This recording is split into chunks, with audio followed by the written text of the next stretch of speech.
தேவனே நான் ஓமதண்டையில் இன்னும் நெருங்கி சேர்வதே என் ஆவல் பூமியில். யோவான் 21:3 கொஞ்சம் வாசிங்க பார்க்கலாம். சீமோன் பேதுரு மற்றவர்களை நோக்கி மீன் பிடிக்க போகிறேன் என்றார். அதற்கு அவர்கள் நாங்களும் உம்முடனே கூட வருகிறோம் என்றார்கள். அவர்கள் புறப்பட்டு போய் உடனே படவில் ஏறினார்கள். அந்த ராத்திரியிலே அவர்கள் ஒன்றும் பிடிக்கவில்லை. அந்த ராத்திரியில் அவர்கள் ஒன்றும் பிடிக்கவில்லை. இந்த கலிலேய கடல் இந்த சீசர்களுக்கு ஒன்றும் புதிதல்ல, பழக்கமில்லாத இடமல்ல. அவர்கள் பழக்கமான இடம், தொழில் செய்கிற இடம். ஆகவே அவர்கள் பல ஆண்டுகள் அதில் அனுபவம் உள்ளவர்கள்.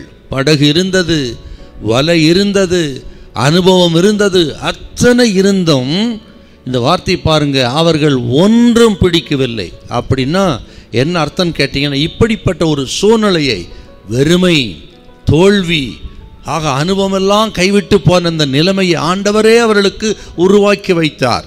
ஏன்னு கேட்டிங்கன்னா, இதிலிருந்து சில பாடங்களை சீசர்களுக்கு மட்டுமல்ல நமக்கும் கற்றுக் கொடுக்கிறார். முதல் பாடம் என்னன்னு கேட்டிங்கன்னா, இவர்கள் இயேசு இல்லாமல் அவர்கள் மீன் பிடிக்க போயிருந்தார்கள். அங்கே இயேசு இல்லை பாருங்க.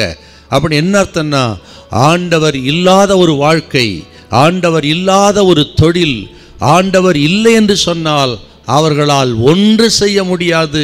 அத்தனை அனுபவம் இருந்தாலும், படிப்பு இருந்தாலும், தொழில் இருந்தாலும் சரி, ஒன்று வாய்க்காது என்பதற்கு அடையாளம். ஆண்டவர் இல்லைன்னா என்ன நடக்கும் என்பதற்கு இந்த நிகழ்ச்சி ஒரு பாடம். ரெண்டாவது என்னன்னு கேட்டிங்கன்னா, நமது வாழ்க்கையில் தோல்வி, வெறுமை, இல்லாமை, நஷ்டம், ஆக எல்லாம் கைவிடப்பட்ட நிலைமை, தனிமை, ஆக எல்லா சூழ்நிலையும் நமக்கு விரோதமாக இருக்கிற நிலைமை இருக்கு பாருங்க. இந்த சந்தர்ப்பம்தான் இயேசு நம்மை சந்திக்கிற நேரம் என்பது இதிலிருந்து அறிகிற மிக முக்கியமான செய்தி. ஆண்டவர் ஒரு மனிதனை சந்திக்கிற இடமே தோல்வியின் களம் தான். எங்கே தோற்று போனார்களோ, ஆக வெட்கப்பட்டார்களோ, அங்கே தான் அந்த மனிதனை இயேசு சந்திக்கிறார். இதை கேட்கிற கர்த்தருடைய பிள்ளைகளே, ஒருவேளை உங்கள் தொழிலில் தோல்வி அடைந்திருக்கலாம், உங்கள் காரியங்களில் நஷ்டப்பட்டிருக்கலாம், கைகூடி வராமல் எல்லாம் விலகி போயிருக்கலாம், தோற்று போய் தோல்வியின் களத்தில் இருக்கலாம். கர்த்தர் உங்களை பார்த்து சொல்லுகிறார், இயேசு உங்களை சந்திக்கிற நேரம் இந்த நேரம் தான், தோல்வியின் களம் தான். பயப்படாதீங்க, அங்கே தான் சந்தித்து உயர்த்தி மேன்மைப்படுத்துவார். அப்படி தேவ மனிதர்களை சந்தித்த இடம் தோல்வியின் களம் தான். இது கேட்கிற உங்களை பார்த்து கர்த்தர் சொல்லு, பயப்படாதிருங்க. வாழ்க்கை வனாந்தரமா இருக்கலாம், இது நடக்குமா, ஆகுமா, முடியுமா, யாருக்கு நடந்திருக்கு என்றெல்லாம் கேள்வியோடு இருக்கலாம். நீங்க கர்த்தர் சொல்லுகிறார், உங்களுக்கு ஒரு அற்புதத்தை செய்கிற நேரம் இதுதான்.